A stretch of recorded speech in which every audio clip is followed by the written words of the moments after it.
Nagdagdag ng mga pulis at sundalo magbabantay sa Metro Manila ngayong eleksyon.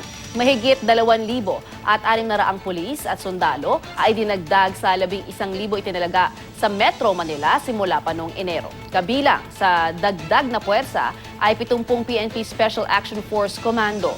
Gayunman, nilinaw ni NCR Police Joel Pagdilao na wala naman silang namomonitor na banta sa seguridad ngayong eleksyon.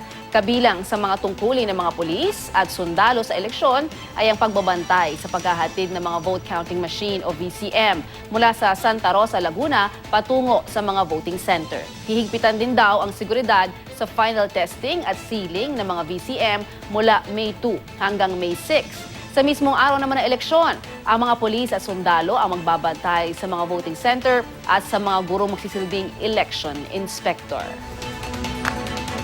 At yan po ang mainit na balita sa oras na ito. Tutok lang dito sa GMA News TV para oras-oras. Alam mo, ako po si Lala Roque.